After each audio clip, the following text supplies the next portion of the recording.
नवापुरा नाम के छोटे से गांव में लखन अपनी पत्नी सुषमा और बेटी नीतू के साथ रहता था।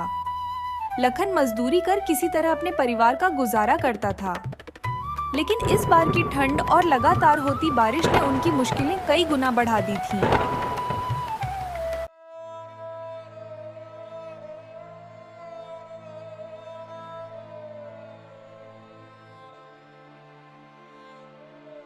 सुनिए जी, ये ठंड दिन ब दिन बढ़ती जा रही है। नीतू रात भर कांपती रही। उसके पास एक भी गर्म कपड़ा नहीं है। मुझे डर लग रहा है कि कहीं उसे ठंड लगकर कुछ हो ना जाए। और ऊपर से मकान मालिक रोज ताने मारता है। कहता है कि अगर किराया नहीं दिया तो घर खाली करवा देगा। मैं जानता हूं सुषमा, नीतू को इस हालत में देखकर मुझे भी चैन नहीं मिलता। इस बार की सर्दी तो जानलेवा लग रही है। चौपाल पर भी लोग कह रहे थे कि बारिश और ज्यादा होगी। अगर यही हाल रहा तो सच में हमारा क्या होगा? अजी, हमारे पास तो पहले ही कुछ नहीं है, न कपड़े न पैसे, और अब ये मकान मालिक हमें बेघर कर देगा तो हम कहाँ जाएंगे?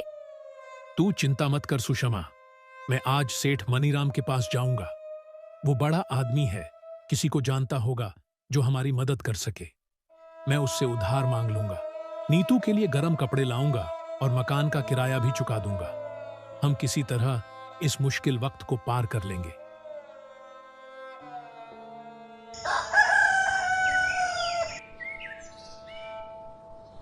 अगली सुबह लखन अपने गांव के सेठ मनीराम से मदद मांगने के लिए निकलता है। मनीराम गांव का सबसे बड़ा व्यापारी था, लेकिन उसके स्वभाव की कठोरता से पूरा गांव वाकिफ था। सेठ मनीराम अपने आंगन में अलाव के पास खड़ा है, नौकरों पर चिल्ला रहा है। अरे ओ रमेश, लकड़ी ढंग से लगा नहीं सकते क्या? अगर ये काम नहीं कर सकते तो घर बैठ जाओ। और सुनो, गोदाम का हिसाब आज शाम तक पूरा होना चाहिए, नहीं तो नौकरी से निकाल दूंगा। लखन सहमे हुए धीरे धीरे आगे बढ़ता है और विनम्रता से मनीराम से कहता है, सेठ जी, माफ कीजिएगा, मैं एक छोटी सी मदद मांगने आया हूँ। मेरी बेटी नीतू ठंड से कांपती रहती है। उसके पास एक भी गर्म कपड़ा नहीं है और मकान का किराया भी 3 महीने से बाकी है। मकान मालिक रोज दरवाजे पर आकर चिल्लाता है, सेठ जी। अरे लखन, मुझे क्या लगता है कि मैं तुम्हारा मकान मालिक हूँ जो तुझे उधार दूं? मेरे पास कोई खजाना नहीं है और ये तुम्हारे घर का मामला है, इसमें मैं क्या कर सकता हूँ? आप बस थोड़ा सा उधार दे दीजिए, मैं दिन रात मेहनत करके आपकी हर पाई चुका दूंगा। नीतू को गर्म कपड़े दिलाने हैं और मकान मालिक को किराया देना है, नहीं तो वो हमें घर से बाहर निकाल देगा, सेठ जी। लखन, पहले ये बता कि तूने मेरे लिए अब तक ऐसा क्या किया है जो मैं तुझे उधार दूं? और वैसे भी धंधा ठप पड़ा है। और सुन, अब से काम पर मत आना। तेरे जैसे मजदूर की अब मुझे जरूरत नहीं। आप ये क्या कह रहे हैं? मेरी बच्ची ठंड में मर जाएगी। मैं कहां जाऊंगा? आपसे उधार की उम्मीद लेकर आया था, लेकिन आपने तो मेरा काम भी छीन लिया। ऐसा मत कीजिए सेठ जी, रहम कीजिए। लखन के आंसुओं और गिड़गिड़ाने का भी मनीराम पर कोई असर नहीं हुआ। वो कठोर मन से उसे वहां से भगा देता है। दुखी और टूटा हुआ लखन खाली हाथ घर लौटता है, सोचते हुए कि अब वो अपनी बेटी और परिवार को इस मुश्किल से कैसे बचाएगा। लखन दिन भर काम की तलाश में इधर उधर भटकता है, लेकिन उसे कहीं भी काम नहीं मिलता। सरला को बोलकर आया था कि छठ पूजा के इंतजाम कर देगा, लेकिन अब न तो पैसे हैं न कोई उम्मीद। सुबह से रात हो जाती है और खाली हाथ वह भारी मन से अपने घर की ओर लौटने लगता है। जैसे ही वह रास्ते में होता है, आसमान में काले बादल छा जाते हैं। धीरे धीरे बारिश शुरू होती है, जो जल्द ही तेज हो जाती है। हे भगवान, ये कैसी परीक्षा ले रहे? पहले ही काम चला गया, अब ये बारिश। क्या मेरी बेटी और मेरी बीवी के लिए कुछ अच्छा नहीं हो सकता? लखन बिना छाते के भीगता हुआ तेजी से घर की तरफ दौड़ता है। जैसे तैसे लखन अपने घर पहुंचता है। घर का दरवाजा खोलते ही जो दृश्य उसे दिखता है, वह उसे भीतर तक तोड़ देता है। सरला और उनकी बेटी मुन्नी कोने में बैठे हैं। मुन्नी ठंड से कांप रही है और सरला उसे एक पुरानी चादर में लपेटने की कोशिश कर रही है। अजी, क्या आप मुन्नी के लिए कोई स्वेटर लेकर आए? ये ठंड उसे बीमार कर देगी। नहीं सरला, मुझे सेठ ने पैसे तो नहीं दिए, बल्कि काम से भी निकाल दिया। अब तो हमारे पास किराया देने के भी पैसे नहीं हैं। अब हम क्या करेंगे अजी? हमारी बेटी इस ठंड में कैसे बचेगी? भगवान हमारे साथ ऐसा क्यों कर रहे हैं? मुझे नहीं पता सरला, मैंने हमेशा मेहनत की, कभी किसी का बुरा नहीं किया, फिर भी आज यह दिन देखना पड़ रहा है। उस रात बाहर लगातार बारिश हो रही थी और ठंडी हवाएं चल रही थी। हर थोड़ी देर में बादलों के गरजने की आवाज आ रही थी। ठंड के कारण सुषमा और किशन आग जलाकर किसी तरह अपने आप को गर्म रखने की कोशिश कर रहे थे। वही रात बीत जाती है और सुबह हो जाती है।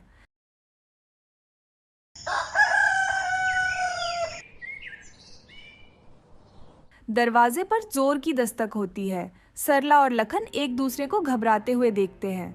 लखन दरवाजा खोलता है और सामने मकान मालिक खड़ा होता है। लखन, मैंने 3 महीने से किराया माफ किया, लेकिन अब और नहीं। आज ही घर खाली कर दो, नहीं तो तुम्हारा सामान बाहर फेंक दूंगा। मालिक, मेरी हालत देखिए, मेरी बेटी ठंड से कांप रही है। हमें मत निकालिए, मुझे थोड़ा और वक्त दे दीजिए। मैं किसी भी तरह आपका किराया चुका दूंगा।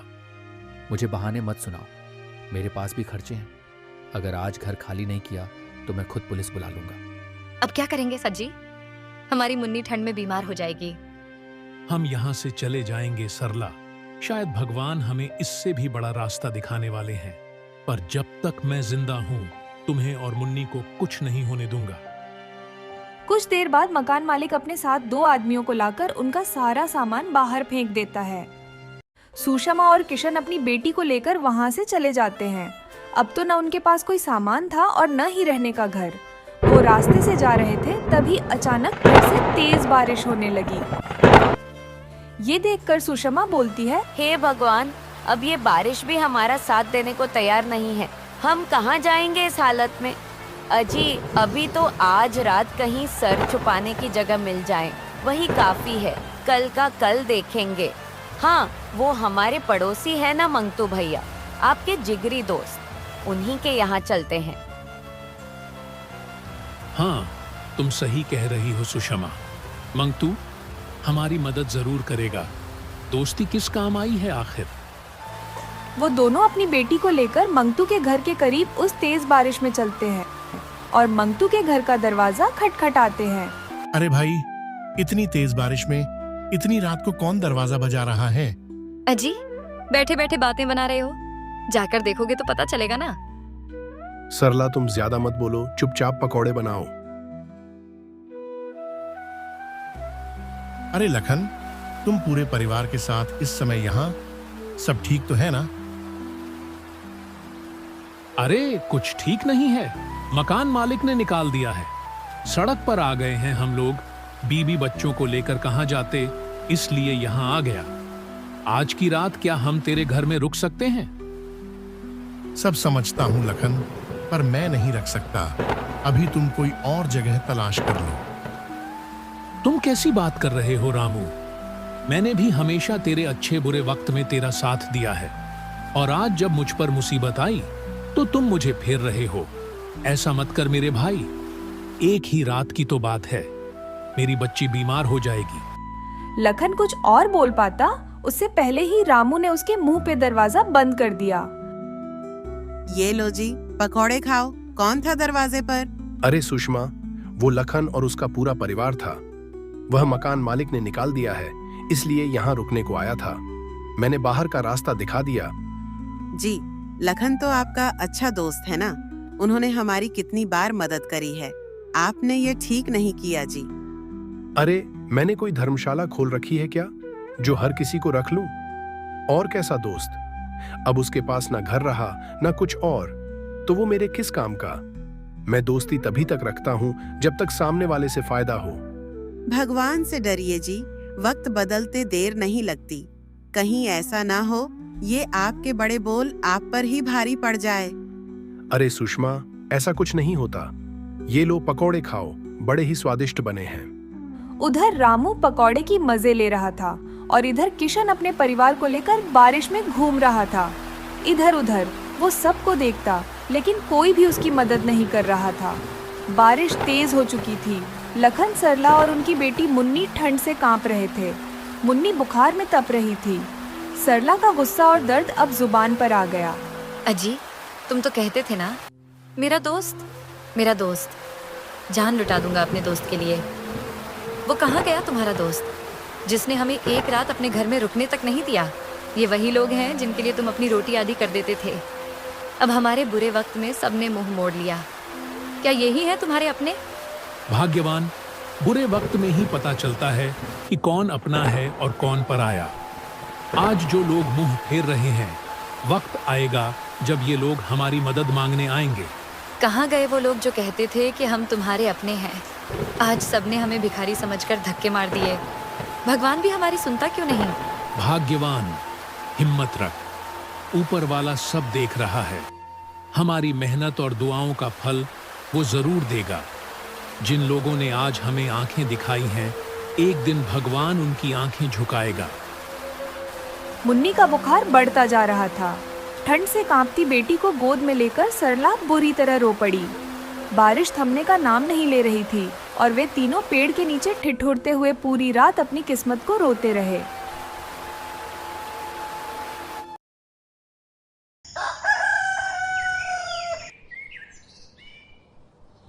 भाग्यवान, तुम यहीं पेड़ के नीचे मुन्नी के साथ आराम से रहो।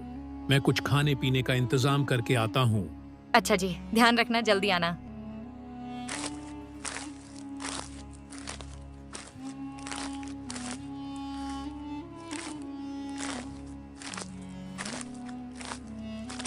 शाम होने से पहले लखन अलाव जलाने के लिए लकड़ी, खाने पीने का सामान और मुन्नी की दवाई लेकर आ जाता है। अब बारिश खत्म हो चुकी थी तो वे दोनों आराम से पेड़ के नीचे रुकने लगे।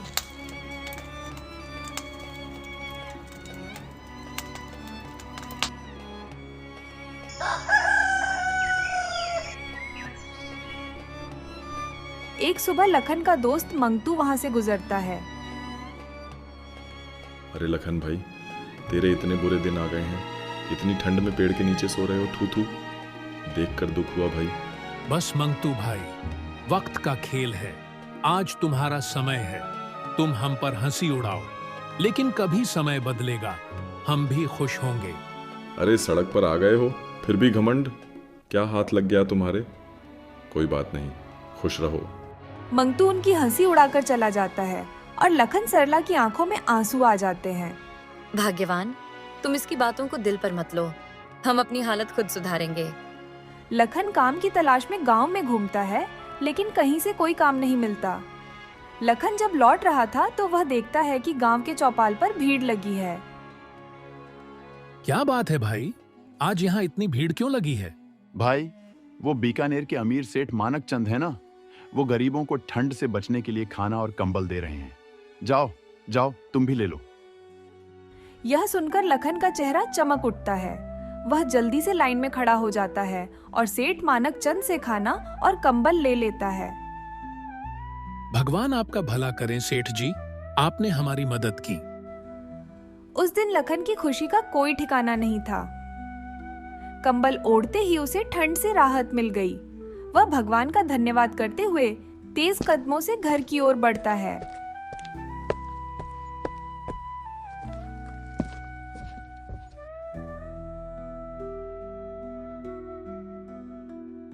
अजी, आ गए आप? और ये नया कंबल कहाँ से लाए आज? अरे भगवान, वो बीकानेर वाले अमीर सेठ मानक चंद थे ना, वे गांव में जरूरतमंदों को कंबल और खाना बांट रहे थे, तो मैंने भी वहां से ले लिया। अब तुमने सही किया, अब तुम्हें ठंड नहीं लगेगी।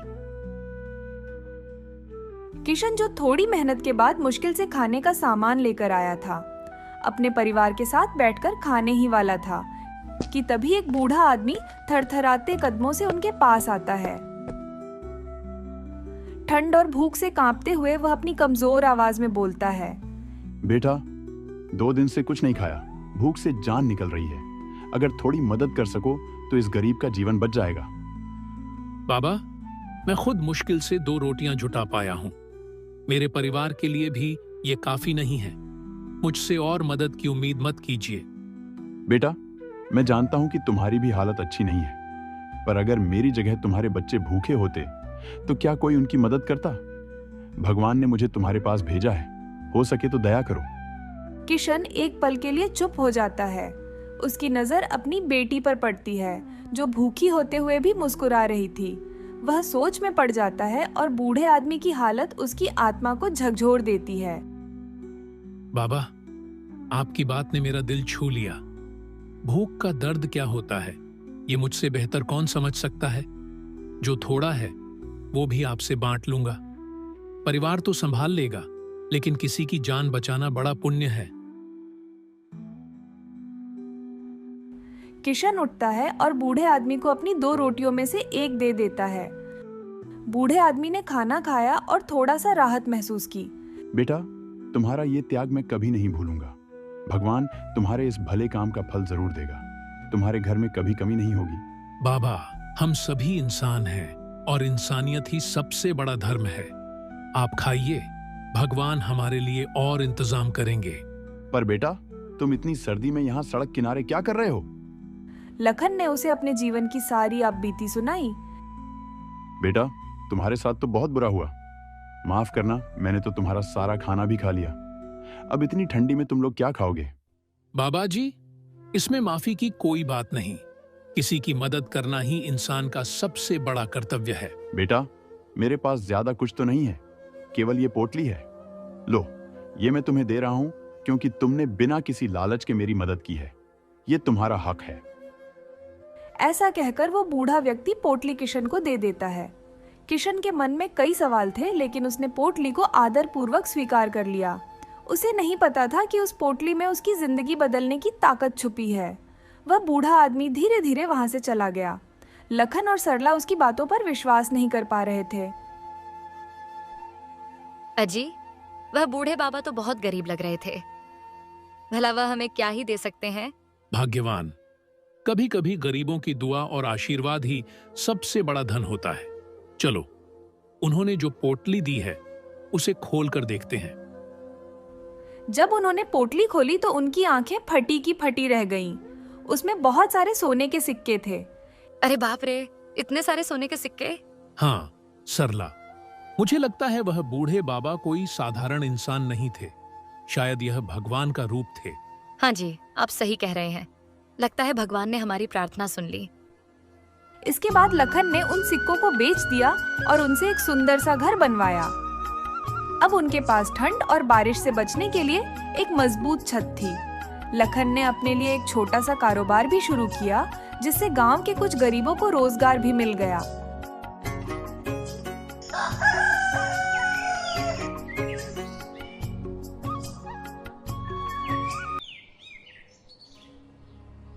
कुछ महीने बीत गए। एक दिन अचानक आसमान में काले बादल छा गए। तेज हवाएं चलने लगी और बिजली कड़कने लगी। कुछ ही देर में भारी बारिश शुरू हो गई। भगवान का लाख लाख शुक्र है कि अब हमारे पास इस बारिश से बचने के लिए एक मजबूत छत है। उनका परिवार सुरक्षित और खुश था, लेकिन गांव में तबाही मच गई थी। चारों ओर पानी ही पानी था। गांव के सारे घर ढह चुके थे। यहाँ तक कि सेठ मानक चंद का मजबूत हवेली भी इस बारिश में धराशायी हो गई। हे भगवान, मेरी इतनी मजबूत हवेली भी गिर गई। ये कैसा कहर है? सब लोग लखन के घर चलो। अब सिर्फ उसका ही घर बचा। जल्दी चलो, नहीं तो हम सब डूबकर मर जाएंगे। गांव के सारे लोग लखन के घर पहुंच गए। वे हैरान थे कि भयंकर बारिश और बाढ़ के बावजूद लखन का घर बिना किसी नुकसान के खड़ा था। लखन ने सबको घर में शरण दी।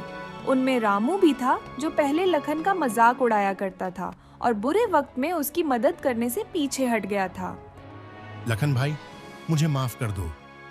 मैंने बुरे वक्त में तुम्हारी मदद नहीं की, बल्कि तुम्हारी हालत का मजाक उड़ाया।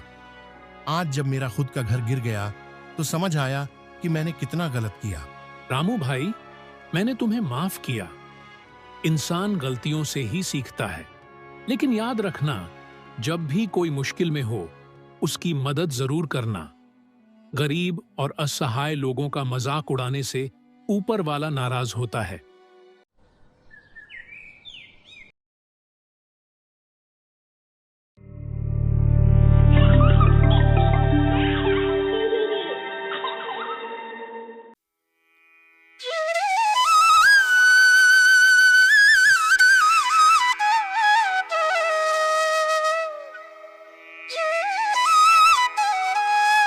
कहानी सुखनपुर नाम के एक छोटे से गांव की है, जहां रमेश नाम का एक गरीब किसान रहता था। रमेश के परिवार में उसकी पत्नी सुनीता और एक छोटा बेटा दीपक था। वह अपने परिवार के साथ बड़ी मुश्किलों के बावजूद हंसी खुशी जीवन बिताने की कोशिश करता था। रमेश के पास गांव में एक छोटी सी जमीन थी, जहां खेती कर वह अपने परिवार का गुजारा करता था। लेकिन पिछले कुछ वर्षों से उसकी जमीन उपजाऊ नहीं रह गई थी। धीरे धीरे फसल की पैदावार भी कम होने लगी थी। एक दिन रमेश अपनी सूनी जमीन के पास बैठा गहरी सोच में डूबा था। हे भगवान, ये क्या दिन दिखा रहे हो? मेरी जमीन से अब कुछ भी ढंग का नहीं उगता। क्या करूं? किससे मदद मांगूं? अगर ऐसे ही चलता रहा तो मेरा परिवार भूखा मर जाएगा। शायद मुझे अब इस जमीन को छोड़कर कुछ और काम के बारे में सोचना चाहिए। लेकिन क्या और कैसे? चलो सुनीता से बात करता हूँ, शायद वह कुछ सही सलाह दे पाए। रमेश तुरंत अपनी जमीन से उठकर अपने घर की ओर चल पड़ता है। क्या हुआ रमेश, आप इतने परेशान क्यों लग रहे हैं? सुनीता, मेरी जमीन अब पहले जैसी नहीं रही। चाहे कितनी भी मेहनत कर लूं, फसल की पैदावार घटती जा रही है। मैं अब और मेहनत करूं तो शायद मिट्टी और खराब हो जाए। मुझे लगता है कि कुछ समय के लिए इस जमीन पर खेती छोड़ देनी चाहिए। लेकिन तब तक हम क्या करेंगे रमेश? दीपक की पढ़ाई और घर का खर्चा कैसे चलेगा? यही तो सोच रहा हूँ। मेरे पास कोई दूसरी जमीन भी नहीं है। क्या तुम कोई उपाय बता सकती हो? रमेश, क्यों ना आप गांव के भोलाराम काका से मिल लें। वह बहुत अच्छे और मददगार इंसान हैं। अगर आप उन्हें अपनी परेशानी बताएंगे तो शायद वह आपकी कोई मदद कर दें। तुम सही कह रही हो सुनीता, काका जरूर मेरी मदद करेंगे। अगर वह कोई नया काम भी सुझाएंगे तो उसमें भी वह मेरा साथ देंगे। हाँ रमेश, कोशिश कीजिए, शायद सब ठीक हो जाए। ठीक है सुनीता, मैं कल सुबह ही काका के पास जाऊंगा। बस भगवान से यही दुआ है कि कोई रास्ता निकल आए। रमेश के चेहरे पर हल्की उम्मीद की झलक थी, लेकिन दिल में अब भी चिंता के बादल थे।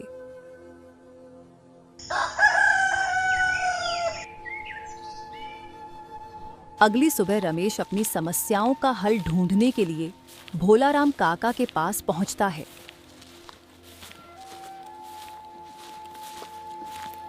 काका गांव के सबसे नेक दिल और दयालु व्यक्ति थे।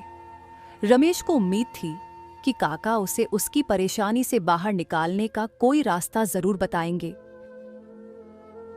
अरे रमेश बेटा, आओ आओ, क्या बात है? आज इतने सुबह यहाँ कैसे आए? काका, आपसे एक जरूरी बात करनी थी। मेरी हालत बहुत खराब हो गई है। अरे बेटा, ऐसा क्या हुआ? बताओ, मैं तुम्हारी क्या मदद कर सकता हूँ? काका, मेरी जमीन अब इतनी उपजाऊ नहीं रही।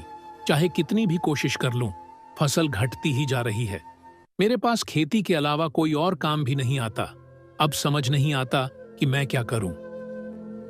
बेटा, तुम्हारी बात सुनकर मुझे बहुत दुख हो रहा है, लेकिन परेशान मत हो, हर समस्या का हल होता है। काका, अगर आप कोई रास्ता सुझा सकें तो मैं आपकी जिंदगी भर एहसान मानूंगा। काका कुछ पल के लिए चुप हो गए।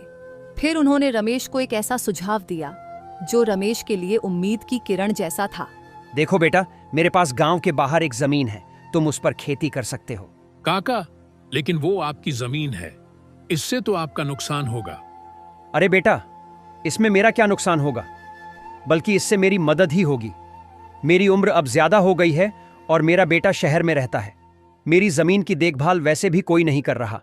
अगर तुम उस पर काम करोगे तो मेरी जमीन भी आबाद रहेगी और तुम्हारी मुश्किल भी हल हो जाएगी। ठीक है काका, मैं कल से ही उस खेत पर काम करना शुरू कर दूंगा। रमेश ने काका को धन्यवाद कहा और घर लौट गया। उसके दिल से चिंता के बादल हट चुके थे। अब उसके कदमों में एक नई उम्मीद की रफ्तार थी। रमेश घर पहुंचकर सुनीता को भोलाराम काका से हुई सारी बात बताता है। सुनीता के चेहरे पर चिंता के बादल हट जाते हैं और वह राहत की सांस लेती है। ये तो बहुत अच्छी बात है। इसका मतलब अब आपकी सारी चिंता खत्म हो गई। ऊपर वाले का लाख लाख शुक्र है।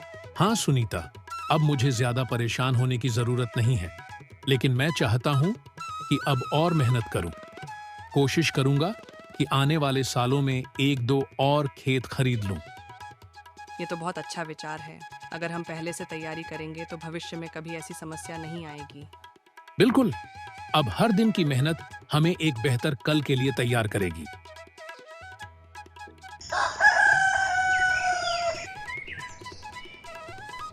अगली सुबह रमेश भोलाराम काका के खेत पर काम करने के लिए तैयार होता है, लेकिन खेत गांव के बाहर होने के कारण वह सुनीता को जरूरी बातें समझाना नहीं भूलता।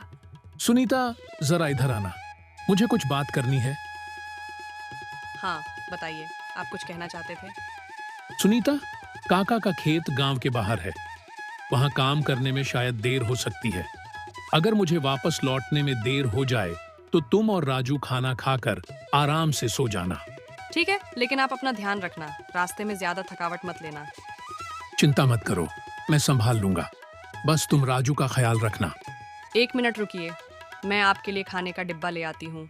दिन भर काम करेंगे तो खाना साथ होना जरूरी है। सुनीता जल्दी से खाने का डिब्बा तैयार करके रमेश को देती है। थैंक यू सुनीता, तुम्हारा साथ हर मुश्किल को आसान बना देता है। रमेश अपने खाने का डिब्बा लेकर गांव के बाहर वाले खेत पर काम करने निकल पड़ता है।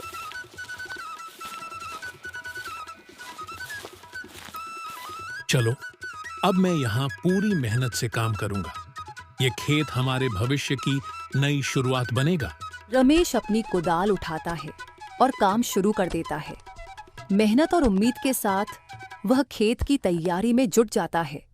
काम करते हुए रमेश को कुछ समय ही हुआ था कि अचानक पीछे से एक सांप आकर उसे काट लेता है। आह, ये क्या हो गया? सांप ने मुझे काट लिया। सांप के काटने के असर से कुछ ही देर में रमेश चक्कर खाकर खेत में गिर जाता है। रमेश बेहोश हो चुका था।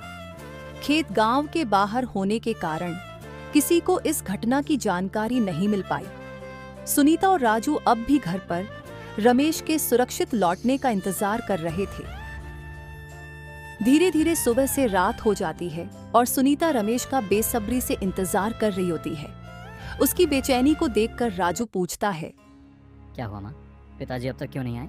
बेटा, तुम्हारे पिताजी आज काम के लिए भोलाराम काका की गांव के बाहर वाली जमीन पर गए थे। उन्होंने कहा था कि लौटने में देर हो सकती है, लेकिन अब तो बहुत ज्यादा समय हो गया है। माँ, आप क्यों फिक्र कर रही हैं?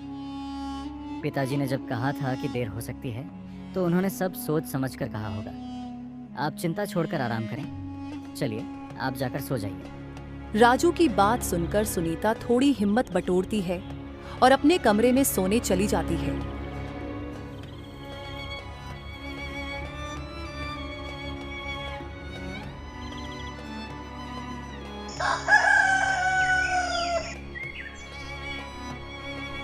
अगली सुबह जब सुनीता देखती है कि रमेश अब तक घर नहीं लौटा है, तो वह परेशान होकर भोलाराम काका से मिलने उनके घर की ओर निकल पड़ती है।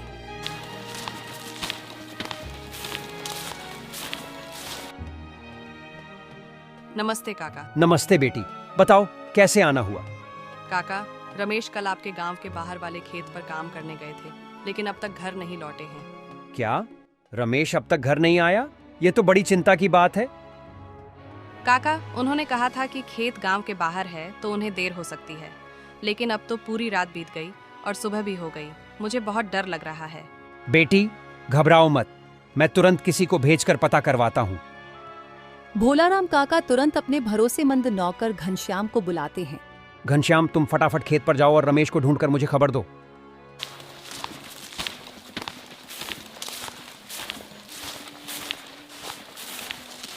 ये क्या? रमेश जी तो बेहोश पड़े हैं और उनका पूरा शरीर नीला पड़ चुका है। लगता है इन्हें किसी सांप ने काट लिया है। मुझे तुरंत काका को खबर देनी होगी। घनश्याम भागते हुए भोलाराम काका के घर पहुंचता है। काका, रमेश जी खेत में बेहोश पड़े हैं। उनका शरीर नीला पड़ चुका है। लगता है उन्हें सांप ने काटा है। भोलाराम काका यह सुनकर घबरा जाते हैं। वहीं पास में खड़ी सुनीता भी यह बात सुन लेती है और रोने लगती है। घनश्याम, तुम तुरंत वैद्य जी को लेकर खेत पर पहुंचो। मैं सुनीता को लेकर वहीं आता हूँ। घनश्याम वैद्य जी को लेने निकलता है और भोलाराम काका सुनीता को दिलासा देते हैं। बेटी, तुम रोना बंद करो। तुम्हारे रोने से रमेश ठीक नहीं हो जाएगा। हमें जल्द से जल्द वहां पहुंचना होगा। चलो मेरे साथ। भोलाराम काका सुनीता को लेकर खेत की ओर निकलते हैं। कुछ देर बाद जब वे खेत पर पहुंचते हैं तो देखते हैं कि रमेश बेहोश पड़ा है और उसका पूरा शरीर नीला हो चुका है। रमेश, ये क्या हो गया? तुम मुझे छोड़कर ऐसे नहीं जा सकते। तभी वहां वैद्य जी आ जाते हैं। सुनीता तुरंत उनके लिए रास्ता छोड़ देती है। वैद्य जी, रमेश की हालत कैसी है? देखिए, रमेश की हालत बहुत नाजुक है। मैंने उसे जहर को रोकने वाली औषधि दे दी है, लेकिन जहर उसके शरीर में लंबे समय तक रहा, जिसके कारण वह गहरी बेहोशी में चला गया है। गहरी बेहोशी, इसका क्या मतलब है वैद्य जी? इसका मतलब है कि व्यक्ति जीवित तो होता है, लेकिन उसका शरीर निष्क्रिय हो जाता है। ये कब होश में आएगा, ये कहना मुश्किल है। तो अब हमें क्या करना चाहिए? मैं कुछ दवाइयां दे रहा हूं, इन्हें समय समय पर पानी में मिलाकर पिलाते रहिए। बाकी सब ऊपर वाले के हाथ में है। वैद्य जी रमेश की हालत देखकर दवा देकर चले जाते हैं। सुनीता और भोलाराम काका परेशान होकर उसकी सलामती के लिए प्रार्थना करते हैं। गांव वाले रमेश को घर लाकर बिस्तर पर लिटा देते हैं। सुनीता बेटी, घबराओ मत, रमेश को कुछ नहीं होगा। तुम उसकी अच्छे से देखभाल करो, देखना वह जल्दी ठीक हो जाएगा। काका, आप हमारी इतनी मदद कर रहे हैं, आपका ये एहसान मैं जिंदगी भर नहीं भूलूंगी। एहसान की बात मत करो बेटी, ये हमारा फर्ज है। अगर तुम्हें किसी भी चीज की जरूरत हो तो मुझे बिना झिझक बताना। भोलाराम काका के जाने के कुछ समय बाद दीपक कमरे में आता है और अपने पिता की हालत देखकर चिंतित हो उठता है। माँ, पिताजी को क्या हुआ है? वो ऐसे क्यों लेटे हैं? बेटा, तुम्हारे पिताजी को कल खेत में सांप ने काट लिया था, इसीलिए वो बेहोश हो गए हैं। माँ, पिताजी कब ठीक होंगे? क्या वो हमें ऐसे ही छोड़ देंगे? नहीं बेटा, ऐसा कुछ नहीं होगा। वैद्य जी ने दवाइयाँ दी हैं। वो कह रहे थे कि तुम्हारे पिताजी जल्द ही ठीक हो जाएंगे, लेकिन हमें धैर्य रखना होगा और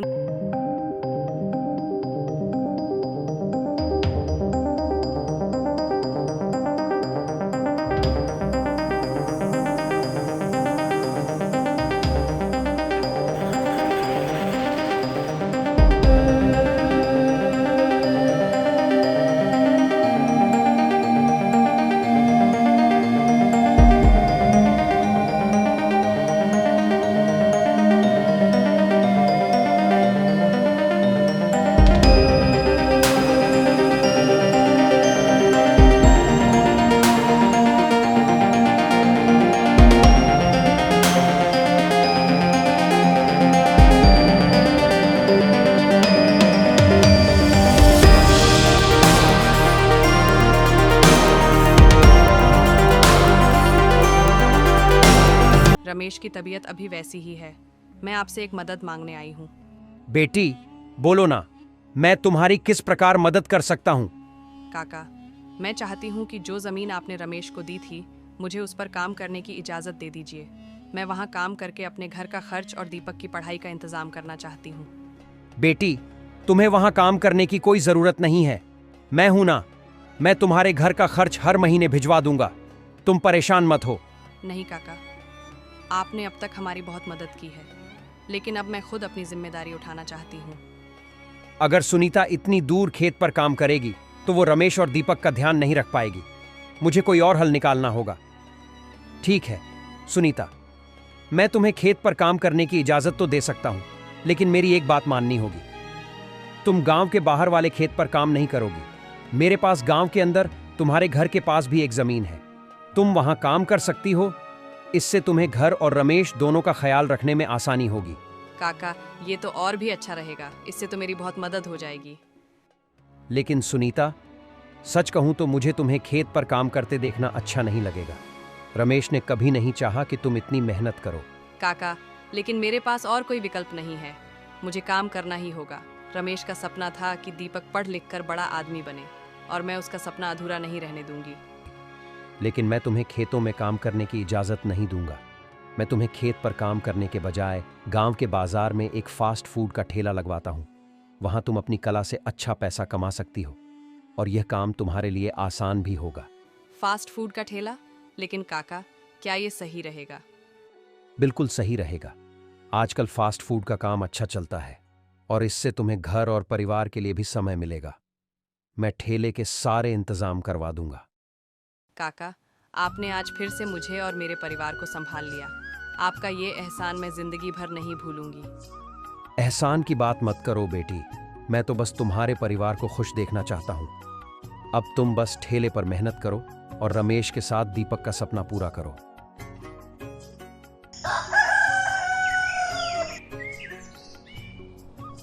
सुनीता ने भोलाराम काका के दिए ठेले पर काम करना शुरू कर दिया। वह रोज सुबह ठेले को गांव के चौक पर लगाती और वहां समोसे, कचौरी और चाय बेचती। काका, समोसे गर्मागर्म हैं और लाऊं? सुनीता बहन, तुम्हारे समोसे तो अब पूरे गांव में मशहूर हो गए हैं। हर दिन यहाँ आना अब आदत बन गई है। धन्यवाद काका, आप सबकी दुआएं ही मेरी ताकत हैं। धीरे धीरे उसका ठेला गांव में लोकप्रिय होने लगा। सुनीता ठेले पर काम करने के साथ साथ दीपक की पढ़ाई का भी पूरा ध्यान रखती। वह अक्सर दीपक को समझाती कि मेहनत और लगन से वह अपने पिता का सपना पूरा कर सकता है। बस बेटा, तुम्हें मन लगाकर पढ़ाई करनी है। तुम्हारे पिताजी का सपना है कि तुम बड़े आदमी बनो।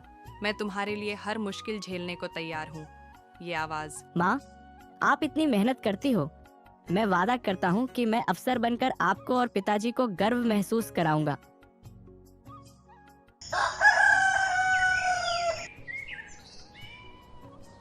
एक दिन सुनीता रोज की तरह ठेले पर समोसे बेच रही थी। तभी उसे पास से आती एक जानी पहचानी आवाज सुनाई दी। ये तो रमेश की तरह लग रही है। उसे अपनी आंखों पर यकीन नहीं हुआ। सामने रमेश खड़ा था। उसकी हालत पहले से बेहतर लग रही थी। रमेश, तुम यहाँ? सुनीता, ये ठेला और तुम यहाँ समोसे बेच रही हो? हाँ रमेश, जब तुम बिस्तर पर थे तब मैंने जिम्मेदारी संभाली। दीपक की पढ़ाई और घर का खर्च चलाने के लिए मैंने यह काम शुरू किया। सुनीता, तुमने तो सब कुछ अकेले संभाल लिया। मुझे माफ कर दो, मैं तुम्हारे साथ नहीं था। नहीं रमेश, तुम ही मेरी ताकत थे। तुम्हारी यादों ने ही मुझे यह सब करने का हौसला दिया। अब जब तुम ठीक हो गए हो, सब ठीक हो जाएगा। दोनों घर लौट गए। घर पहुंचकर दीपक ने रमेश को देखा तो खुशी से चिल्ला उठा। पिताजी, आप ठीक हो गए? हाँ बेटा, अब मैं बिल्कुल ठीक हूँ और अब से हम सब मिलकर रहेंगे। सुनीता, तुम्हारी मेहनत और त्याग को मैं कभी नहीं भूल सकता। तुमने जो किया वो शायद मैं भी नहीं कर पाता। अब से मैं तुम्हारे हर कदम पर तुम्हारे साथ हूँ। दीपक, तुम्हारे पिताजी का सपना है कि तुम अफसर बनो। अब हमें यह सपना पूरा करना है। हमने साथ मिलकर यह मुश्किलें पार की हैं। अब आगे का सफर भी हम साथ तय करेंगे। कुछ समय बीत गया। एक दिन अचानक उनके घर पर पुलिस आई। सुनीता और रमेश यह देखकर हैरान रह गए। लेकिन जब उन्होंने देखा कि पुलिस वाला और कोई नहीं बल्कि उनका अपना बेटा दीपक था, तो उनकी खुशी का ठिकाना नहीं रहा।